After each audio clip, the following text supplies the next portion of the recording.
अस्सलाम वालेकुम व्यूअर्स, मैं हूं नौमान बोदला और आप देख रहे हैं Nauman Bodla YouTube channel. Viewers, अगर आप आईफोन यूज़र्स हैं और आप समझते हैं कि आईफोन की सिक्योरिटी से आप 100% सिक्योर हैं, तो मेरी आज की वीडियो आपके होश उड़ाने वाली है। क्योंकि रीसेंट पास्ट में 2026 में एक ऐसा खामोश और ख़तरनाक अटैक हुआ है आईफोन के ऊपर, जिसने दुनिया के और आईफोन यूज़र्स के होश उड़ा दिए। ये बात ज़्यादा पुरानी नहीं है। ये डिटेक्ट किया है गूगल के टैग ने, थ्रेट एनालिसिस ग्रुप ने, और उसके साथ शामिल हुआ iVerify और लुकआउट जो रिसर्चर कंपनीज हैं, जिन्होंने सफारी के जरिए जो आईफोन का अपना ब्राउजर है उसको हैक करके यूजर्स का डेटा कंप्लीटली चोरी किया। और ये कोई पैसे के लिए या रैंसम के लिए नहीं किया, बल्कि ये स्टेट स्पॉन्सर्ड हैकर ग्रुप्स ने किया। ये सब कुछ कैसे हुआ, क्यों हुआ और कब हुआ, और किसने इसको डिटेक्ट किया और उसकी डिटेक्शन में किस किस तरह से कंपनीज इन्वॉल्व हुई, ये सब आज हम डिस्कस करेंगे। लेकिन वीडियो में आगे जाने से पहले आपसे रिक्वेस्ट कि प्लीज़ चैनल को सब्सक्राइब करें, और अगर आज की वीडियो अच्छी लगे तो उसको मैक्सिमम लोगों तक लाइक और शेयर करें, क्योंकि आज मैं आपको बताने जा रहा हूं कि कौन से आईफोन के मॉडल्स ऑब्सोलीट हो चुके हैं जिनके लिए आईफोन ने कोई पैच नहीं दिया, और कौन से वो मॉडल हैं जो इस अटैक से बच गए हैं क्योंकि उनके लिए आईफोन ने पैचेस दे दिए हैं। तो चलते हैं वीडियो में आगे, और सबसे पहले हम बात करते हैं कि ये डिटेक्ट कैसे हुआ, और आगे चल के आपको बताऊंगा कि ये एग्जीक्यूट कैसे हुआ। व्यूअर्स, नवंबर 2025 में Google tag threat analysis group जो गूगल का है, क्योंकि आपको पता है कि गूगल के पास दुनिया का सबसे बड़ा इंटरनेट स्कैनिंग का सिस्टम है। जो भी इंटरनेट के ऊपर एक्टिविटी होती है वो सबको स्कैन कर रहा होता है, और उसी स्कैनिंग के दौरान उसने आइडेंटिफाई किया यूक्रेन की कुछ मशहूर न्यूज़ वेबसाइट्स को, जिनके ऊपर सफारी से रिलेटेड एक बहुत ही खामोश और बहुत ही छोटा जावास्क्रिप्ट, सस्पिशियस जावास्क्रिप्ट, वो लोड हो रहा था। और वो लोड कब हो रहा था? जैसे ही उन वेबसाइट्स को आईफोन के सफारी ब्राउजर से कोई भी बंदा एक्सेस करता था, वो स्क्रिप्ट लोड हो जाता था। उस सस्पिशन की बेस पे, क्योंकि आपको पता है कि गूगल और एप्पल ये टेक्नोलॉजी की दुनिया में राइवल समझे जाते हैं, although they have very good relationship in between them. इसी वजह से गूगल की आईफोन्स तक एक्सेस नहीं है, आईफोन्स के डेटा तक, उनके सिस्टम तक। और उसके अलावा आईफोन बहुत ही सिक्योर और क्लोज एंड ऑपरेटिंग सिस्टम है, इसीलिए समझा जाता है एप्पल को कि ये, या आईफोन को, कि ये बहुत सिक्योर है। लेकिन नवंबर 2025 में जब गूगल टैग ग्रुप ने आइडेंटिफाई किया वो सस्पिशियस एक्टिविटी, उसने इन्वॉल्व किया या इन्फॉर्म किया iVerify को। iVerify एप्पल की अपनी एक सर्विस है जिसको बेसिकली यूजर लॉग्स, जो आईफोन के यूजर लॉग्स हैं, उन तक एक्सेस होती है। आईफोन के साथ कनेक्ट हो गया लुकआउट जो एक और रिसर्चर कंपनी है। इन तीनों ने मिलके जब उन यूजर्स को के डेटा को, यूक्रेन के आईफोन के यूजर्स के डेटा को असेस किया या इन्वेस्टिगेट किया, और उसको बेसिकली उनको बैक इंजीनियरिंग की, तो उनको पता चला कि बेसिकली इसमें यूजर्स का तो कोई कसूर ही नहीं है। Zero click attack, zero day attack. User ने ना कहीं पे क्लिक किया, ना किसी सस्पिशियस लिंक पे क्लिक किया, ना कोई फाइल डाउनलोड की। उन्होंने तो सिंपली न्यूज की वेबसाइट खोली और न्यूज को पढ़ा। लेकिन उसी न्यूज वेबसाइट को हैकर्स ने ऑलरेडी हैक किया हुआ था, और क्योंकि आईफोन को समझा जाता है बहुत ही सिक्योर फोन, इसलिए गूगल ने किसी एक आईफोन की वल्नरेबिलिटी को एक्सप्लॉइट नहीं किया, बल्कि this was a chain vulnerability attack of 6 different vulnerabilities on iPhone.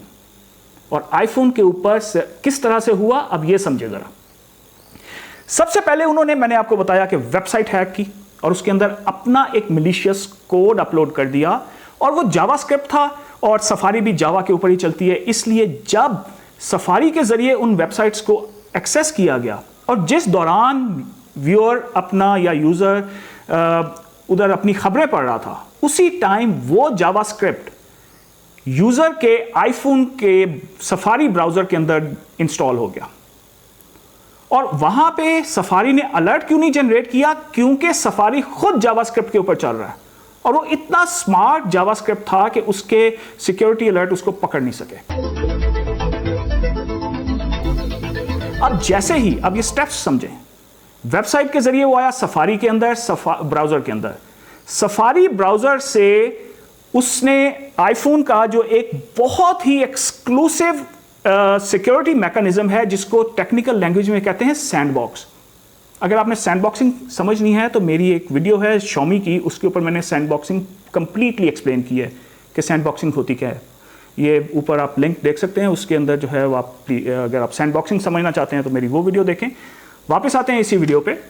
उसने वो सैंडबॉक्सिंग की वल्नरेबिलिटी एक्सप्लॉइट की और सैंडबॉक्स को बाईपास कर दिया।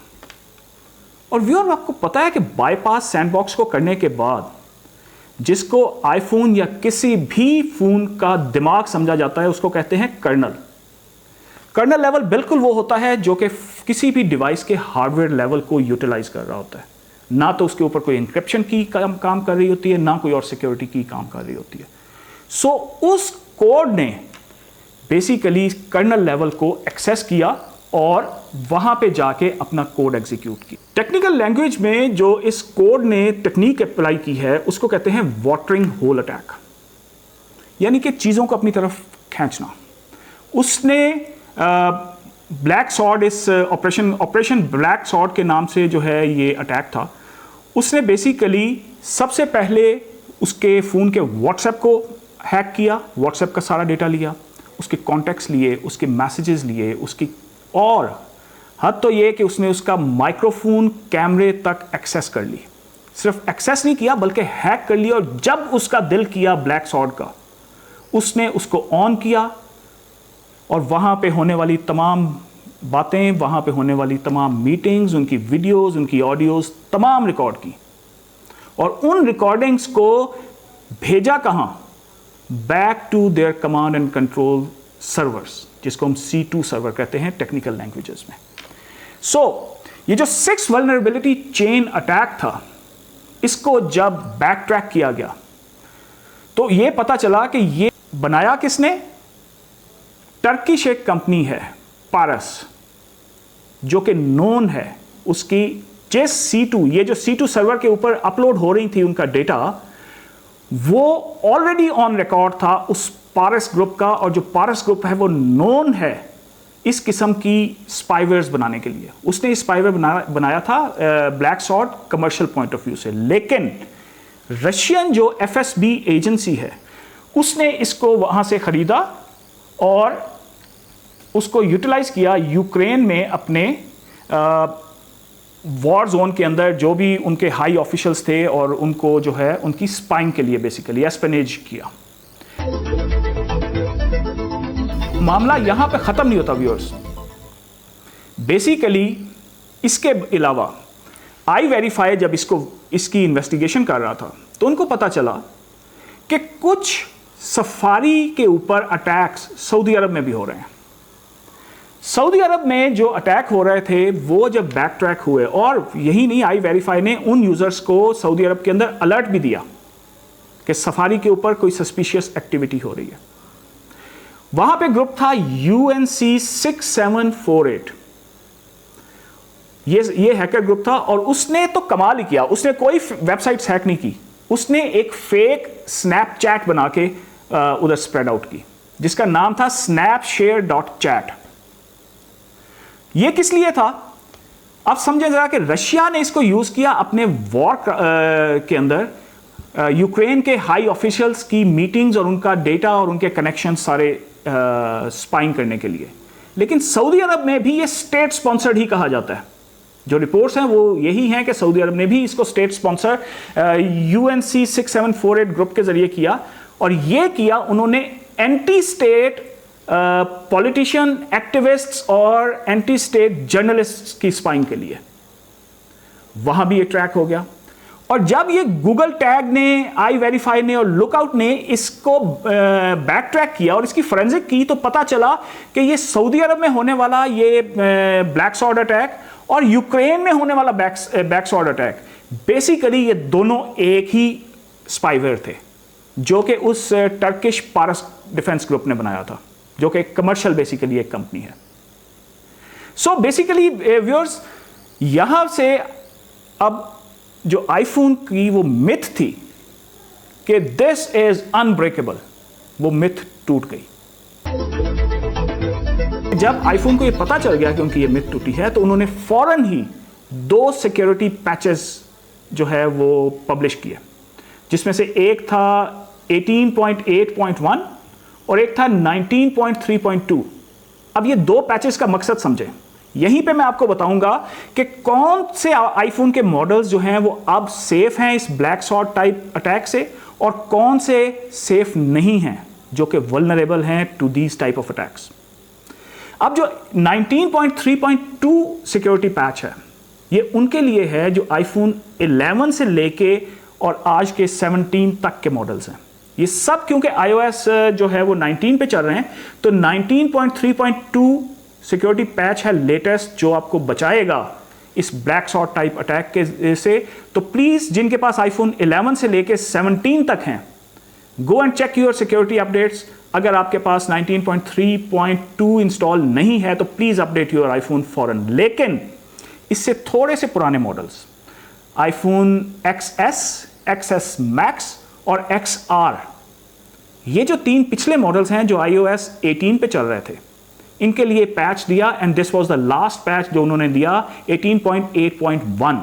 अगर आईफोन XS, XS Max और XR किसी के पास है, तो वो चेक करें कि उनके पास सिक्योरिटी अपडेट आईफोन की तरफ से 18.8.1 होनी चाहिए, वरना they are vulnerable to this black sword type attack. लेकिन जो X हैं, यानी कि आईफोन 10, उसके लिए आईफोन ने कोई अपडेट नहीं दी। सो आईफोन 7, आईफोन 8, आईफोन 10, ये सब जो हैं, ये सब एट रिस्क हैं। सो मेरी आप लोगों के लिए मुखलिसाना राय ये है कि जो आईफोन 11 से पुराने फ़ोन्स हैं, जिनके पास आईफोन्स, उनके ऊपर प्लीज़ हम अपनी banking apps, crypto apps, financial चीज़ें और कोई भी अपनी ऐसी पर्सनल चीज़ें जो आप किसी के साथ शेयर नहीं करना चाहते, तो please do not use those phones for these type of your applications. तो ये था व्यूअर्स आज का एक जो है बहुत इंपॉर्टेंट जो है साइबर अटैक जो रिवील हुआ है।